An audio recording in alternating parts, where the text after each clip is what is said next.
میرے عزیز، کچھ لوگ ایسے ہیں جن سے عذاب قبر ہوگا ہی نہیں۔ میرے رسول کریم صلی اللہ تعالی علیہ وسلم نے ارشاد فرمایا کہ جو اللہ کے رستے میں شہید ہو گیا، یہ سنن نسائی میں موجود ہے، اسے عذاب قبر نہیں ہوگا، بلکہ ایک حدیث میں تو فرمایا حساب کتاب ہی نہیں ہوگا، اللہ بغیر سوال جواب کے ہی جنت عطا فرما دے۔ کچھ لوگوں کو لوگوں کی بخشش پہ بھی مسئلہ ہی بنتا ہے کہ کوئی بخشا نہ جائے۔ اور ایک صاحب کہہ رہے تھے جی یہ کیا معاملہ ہے کہ جمعے کو بندہ مر گیا یا فلانا ہو گیا تو اس سے حساب کتاب نہیں ہوگا، اتنے بڑے جرم لوگوں نے اتنے پاپ، اور جمعے کو مر گیا تو بخشا جائے گا۔ تو میں نے کہا جرموں کا بھی اسے حساب اللہ لے لے گا، لیکن میاں حساب کتاب کی ڈیوٹی نہ اللہ کی ہے تو بہتر یہ ہے کہ اسی کے ہاتھ میں رہے، تو نہ اپنے ہاتھ میں لینے کی کوشش کر۔ سنن ترمذی کی حدیث۔ ہمیں پتہ نہیں کیا مصیبت ہے، ہمیں پتہ نہیں کیا مسئلہ ہے۔ ایک جنازے سے میں نکلا، آپ یقین کریں کبھی کبھی کلیجہ پھٹ جاتا ہے۔ میں ایک جنازے سے نکلا تو میرے ساتھ ایک بندہ جنازہ پڑھ کے نکلا تو کہنے لگا جی پیر صاحب دیکھیں آج کتنی دنیا آئی ہے، حالانکہ یہ بندہ اس طرح کا تھا، اس طرح کا تھا، اس طرح کا تھا۔ میں نے اسے کہا یار تجھے تو فکر ہی لگ گئی ہے کہیں جنت میں چلا ہی نہ جائے، تو اس طرح کرنا جنت کے دروازے کے سامنے کھڑے ہو جانا ڈنڈا لے کے کہ میں نے نہیں جانے دینا۔ شرم آنی چاہیے ہمیں۔ اللہ فرماتے ہیں جنت اتنی چوڑی ہے جتنے زمین و آسمان، اس کی چوڑائی زمین اور آسمان کے برابر ہے، تو ہم تو اپنے علاوہ کسی کو جانے نہیں دینا چاہتے جنت میں۔ اور بس کریں، جنت خدا کا فضل ہے، اور اللہ فرماتے ہیں میرا فضل میں جسے چاہتا ہوں عطا کرتا ہوں۔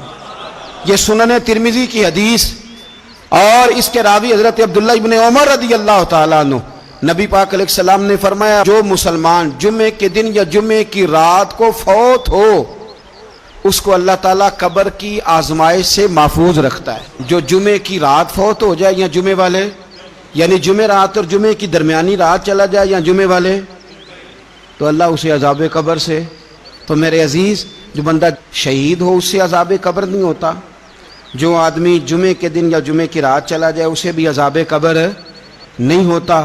اور میرے رسول کریم صلی اللہ تعالیٰ علیہ وسلم نے فرمایا جو بندہ ایک دن اور ایک رات، یہ حدیث صحیح مسلم میں، سنن ترمذی میں، مصنف عبدالرزاق میں موجود ہے، ایک دن اور ایک رات اللہ کی رضا کے لیے اسلامی سرحد پہ پہرا دے۔ میں اور آپ سوئے ہوئے ہیں، لیکن وہ لوگ جو فوجی بارڈروں پہ کھڑے ہیں، دیکھو مدینے والے محبوب کس کس پہ کرم فرماتے ہیں۔ ساری عمر نہیں، 24-25 سال کی سروس نہیں، فرمایا ایک دن اور ایک رات اللہ کی رضا کے لیے جو اسلامی سرحد پر پہرا دے، مسلمانوں کو کافروں سے بچائے، رب اسے عذاب قبر نہیں دے گا، اسے اللہ تعالیٰ اپنے فضل سے معاف فرما دے گا۔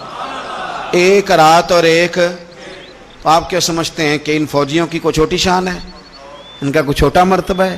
ایک دن اور ایک رات اگر یہ پہرا دیں تو اللہ انہیں اتنا انعام عطا کرتا ہے۔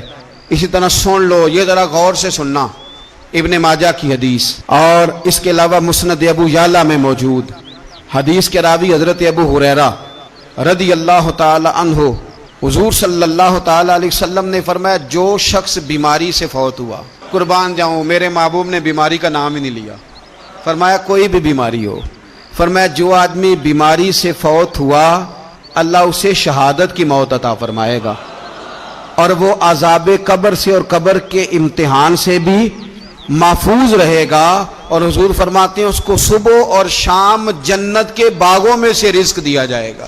جو کسی بھی بیماری سے مرا، یہ لوگ بیماری سے مر رہے ہیں تو لوگوں نے اچھوت سمجھ رہے ہیں، اچھوت، یہ اچھوت نہیں ہے، اس لیے کہ لوارث نہیں، یہ خدا رسول کے ماننے والے ہیں، تم انہیں اچھوت کہہ رہے ہو اور مدینے والے رسول انہیں شہید فرما رہے ہیں۔ حضور نے فرمایا جو بیماری سے مرے شہید ہے، وہ قبر کے عذاب سے محفوظ رہے گا اور جنت کے باغوں میں سے اللہ رزق دے گا۔ لوگ کہتے ہیں دیکھو جی بڑا تانگ ہو کے دنیا سے گیا ہے، تو اس بندے کو بھی عذاب قبر نہیں ہوتا۔ اسی طرح جو بندہ سورہ ملک پڑھتا ہے، سنن ترمذی میں حضرت ابن عباس سے روایت ہے کہ حضور صلی اللہ علیہ وسلم کے ایک صحابی نے ایک جگہ خیمہ لگایا تو وہاں سورہ ملک پڑھنے کی آواز آتی، کوئی بندہ پڑھنے والا نظر نہیں آتا تھا۔ جب حضور کی بارگاہ میں عرض کیا تو فرمایا وہاں قبر تھی اور قبر کے اندر بیٹھ کے میرا صحابی سورہ ملک کی تلاوت کر رہا۔ اگر ہمیں خسرہ نمبر یاد ہو جاتا ہے نا اپنی جگہ کا، اور ہمیں پتہ ہوتا ہے کہ میرے والا حصہ کتنے کروڑ کا ہے، اگر ساری کہانیاں ہمیں یاد ہوتی ہیں تو سورہ ملک بھی ہمیں یاد ہو سکتی ہے۔ موبائل پہ اس کو ریکارڈ کر لیں، پھر اس کو سنیں، کبھی بھی سورہ ملک میں، اور ہمارے سلسلہ عالیہ میں تو سورہ ملک وظیفہ ہے، ہمارے الوظیفۃ الکریمہ میں اعلیٰ حضرت نے لکھا ہے کہ رات کو سورہ ملک اور سورہ یاسین کے بغیر سونا نہیں۔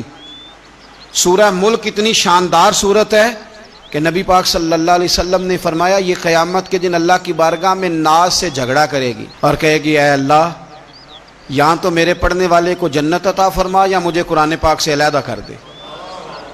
تو رب کریم پھر اپنے فضل سے پڑھنے والے کو جنت عطا کرے گا۔ مجھے امید ہے آپ کو یہ ویڈیو پسند آئی ہوگی۔ اس کو لائک کر دیں اور کمنٹس میں مجھے بتائیے پلیز کہ آپ کو یہ ویڈیو کیسی لگی ہے۔ برائے مہربانی چینل کو سبسکرائب کرتے جائیے تاکہ ہر نئی آنے والی ویڈیو کو آپ کو بر وقت ملتی رہے۔ اگلی ویڈیو تک اللہ حافظ۔